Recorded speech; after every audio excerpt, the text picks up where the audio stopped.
были там? Я с двумя сестрами. А сестрам сколько? Одной 19, другой 17. А он на вас нападал с ножом, да? Да. А кто именно ножом убил отца? Я. Вам, да? The case of the Khachaturian sisters is an ongoing high-profile criminal case in Russia that elicited public outrage about domestic violence in the country. Sisters Kristina, Angelina and Maria Khachaturyan were arrested on the 28th of July 2018 and charged with premeditated murder of their father, Mikhail Khachaturyan. When the crime was committed, the sisters were 19, 18 and 17 years old. On the 14th of June 2019, the charges were upgraded to that of premeditated murder, committed by a group of persons or as a result of conspiracy, punishable by up to 20 years of imprisonment. The defense stated that the sisters acted in self-defense, having no other choice, as they were subjected to constant violence and sexual abuse by their father for a long period of time prior to the alleged crime. There has been a large-scale public outcry over the case, with social activists defending the sisters. Public protests have been held in Moscow, St. Petersburg and other cities supporting the sisters, and calling for a change in legislation governing domestic violence and its prevention. On the evening of the 27th of July 2018, the body of 57-year-old Mikhail Khachaturyan was found with multiple stab and cut wounds on the chest and neck on the staircase of his apartment building on the Alchifevskoe highway in Moscow. During the search, police seized numerous weapons from the Khachaturians' apartment: a knife, a hammer, a crossbow, a rifle, 2 air guns, a traumatic weapon, 16 bullets, and 16 darts. The next day, his 3 daughters were arrested on suspicion of murder: Kristina, Angelina and Maria, aged 19, 18 and 17. When questioned, they admitted to the act of murder and disclosed a reason for committing a crime, recorded by investigators as a hostile personal relationship due to the father causing moral suffering for a prolonged time. On the 29th of July, they were charged with murder without aggravating circumstances. As the defendants testified, Mikhail had beaten and humiliated his daughters, and also caused them moral assault and sexual abuse over the years. As shown by the investigation, on the day of his death, Mikhail Khachaturyan returned home after medical treatment at the Solovyov Psychiatric and Neurological Center, and again punished his daughters for extra expenses and mess in their apartment. The man locked himself in a room with each of them and sprayed gas from a pepper spray into girls' faces. Poisoned by a large dose of gas, Kristina fainted due to an asthma attack. Then Angelina and Maria, fearing for the health of their older sister, decided to kill their father. In the evening, while Mikhail was dozing in an armchair, 2 younger sisters attacked him by hitting with a hunting knife and a hammer. Awoken, Khachaturian tried to defend himself. Kristina heard the noise, came into the room, and dispersed pepper spray in the direction of her father, to protect her sisters. She then ran to the stairs outside the apartment. Khachaturian followed her. Angelina grabbed the knife from Maria and stabbed Mikhail once in the heart, killing him. After Khachaturian's death, his daughters cut themselves with the knife to make it appear that he attacked them, and called the emergency police line. Shortly after the arrest, journalists started publishing audio recordings and the correspondence of the girls, which would prove that they suffered violence and sexual harassment from their father. Their lawyers adopted a defense strategy that denied a premeditated conspiracy, and focused on the spontaneity of the murder due to the difficult emotional condition of the sisters. Along with the main investigation, members of the Public Monitoring Commission initiated an inspection of local child protection agencies. In the opinion of the defense, the organizations did not take the necessary steps after receiving complaints about the Khachaturian father from the sisters' school team. Moreover, Mikhail Khachaturyan was repeatedly reported to the police, but after the murder, law enforcement agencies denied that they received such complaints both via the hotline and to the local police station. Girl's mother, Aurelia Dunduk, suggested that police inaction was due to Khachaturian's close ties with the local police chiefs. This information was subsequently confirmed by the Novaya Gazeta informants from the Federal Security Agency. Aurelia Dunduk met her future husband in 1996, 3 years after her move to Moscow.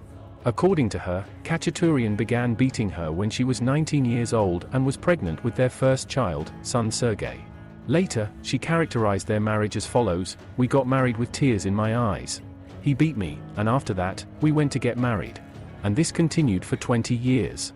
With his relatives, with strangers, he could yell at me, beat me to the blood, and then say as if nothing had happened, 'Aurelia, make me some tea.' Dunduk also testified that Khachaturian bullied their son Sergei, beat him severely for educational purposes, and after the boy graduated from the 8th grade, the father kicked him out of the house. After some time, Khachaturian drove Aurelia out of the house and forbade her to meet her daughters under threat of murder. Friends and acquaintances noted Mikhail's piety and superstitions, and strict rules that he established for the family. Khachaturian's mother, sister, and nephew lived with the rest of the family. They shared the father's patriarchal and misogynistic views and argued that Aurelia should suffer beatings. According to Dunduk, Khachaturian became addicted to sleeping pills, which, among other things, caused a dramatic change in his mood. Neighbors, teachers, daughters' friends, and their parents confirmed that Khachaturian often behaved violently toward his family. As the defendants and witnesses testified, Mikhail Khachaturyan began to harass the daughters shortly after breaking up with his wife. One of the sisters attempted suicide after being forced to perform oral sex on Khachaturian, but was resuscitated by doctors.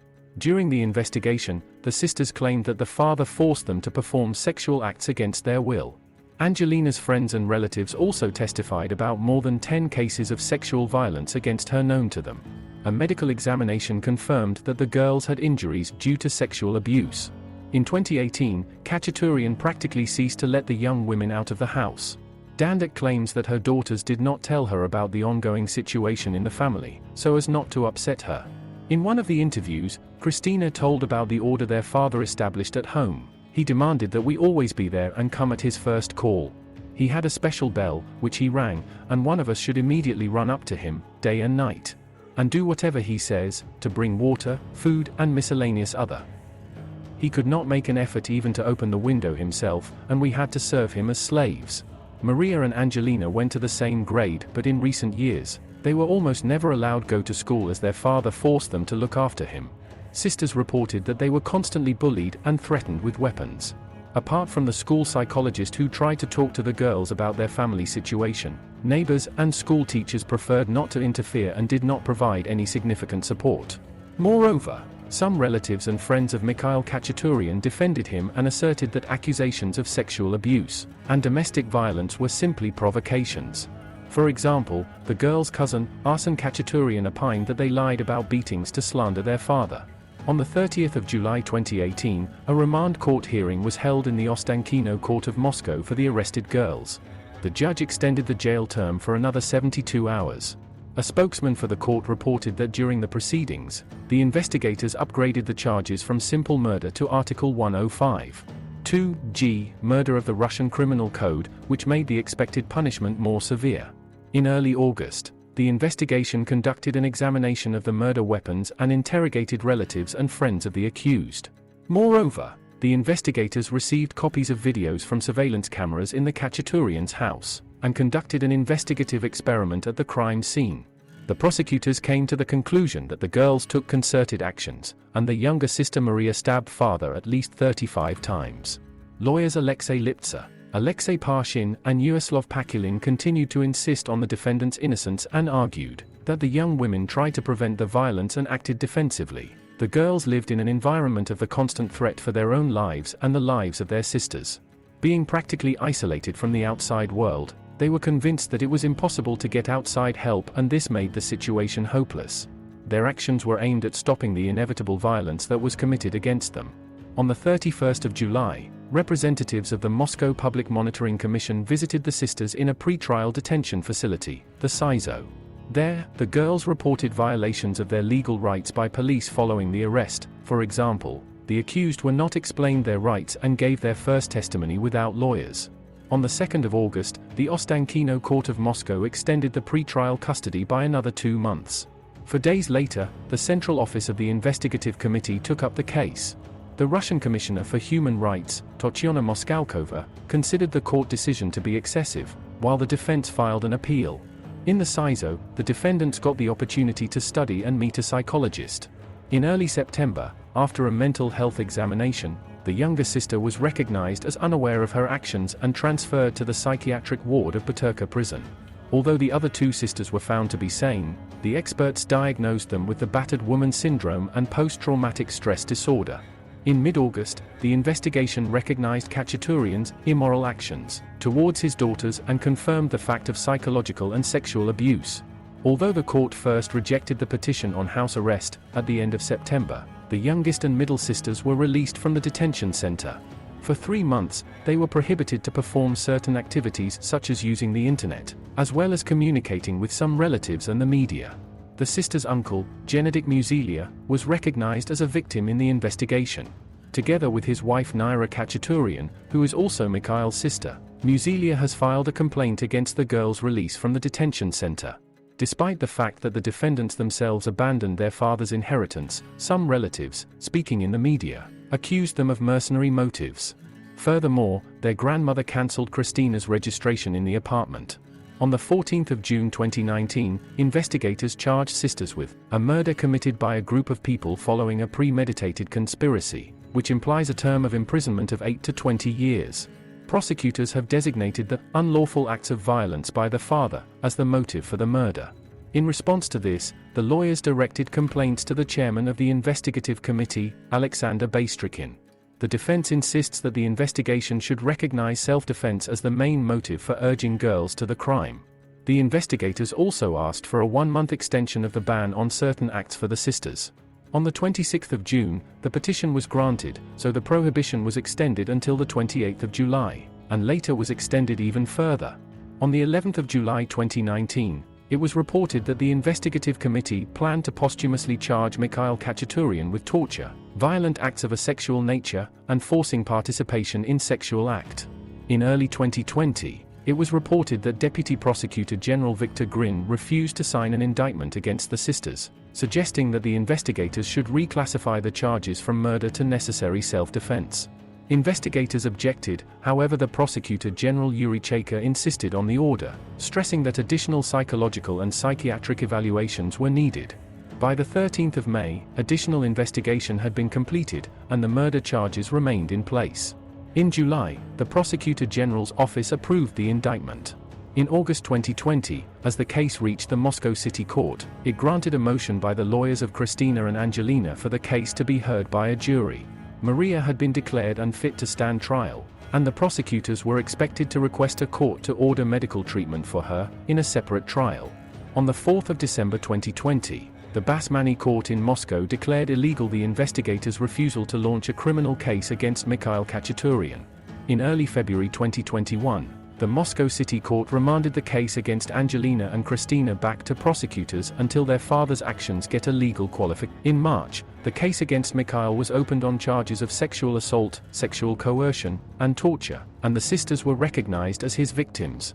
In 2021, during the investigation against Mikhail Khachaturyan, experts posthumously declared that he had manipulated people by means of intimidation, demonstration of violence, cruelty, insults, humiliation, resorted to battery, abuse, physical and sexual violence, and that had a sexual attraction disorder, namely pedophilia.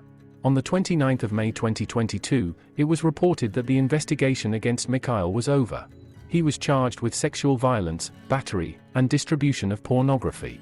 The court case of the Khachaturian sisters provoked a strong public reaction and was repeatedly discussed on state TV channels. In Moscow, St. Petersburg and other large cities, protests and single pickets against the sentence were held. Supporters of the Khachaturian sisters launched a petition asking the investigation committee to stop criminal proceedings. By June 2019, more than 115,000 people signed the petition. On July 6, instead of Academician Sakharov Avenue, the mayor's office suggested holding a march in Lublino, on Bolotnaya Square in Moscow. A series of pickets in support of the girls took place. The sculpture, Children, Victims of Adult Vices, was also approached by activists of the male state, who considered the sisters to be cold-blooded killers. The March of the Sisters did not pass, among other things, because, according to the organizers, they received threats from supporters of the male state and the nephew of the deceased, Arsen Khachaturian. 4 people were detained, 3 of them were male state members. The organizers tried to agree on a march on Sakharov Avenue on July 27, but were refused. Mariino was proposed as an alternative site. The girls were supported by many public figures: American singer Serge Tankian, writer Narin Abgarian, journalists Ksenia Sobchak and Yuri Dud, musician Basta, singer Anna Sedakova, as well as by NGOs and others. The public outcry was due to its significance for the current Russian judicial system. According to Elena Solovyova, the head of the Advocates Association Sodiestvo, the case of Khachaturian sisters can contribute to the reconsideration of the concept of necessary self-defense and expand its legal application. In the media and social networks, users actively discuss the ethical side of the court case and the problem of the silence of diasporas. Nevertheless, many criticize the behavior of the sisters based on their happy look in the photos in social networks.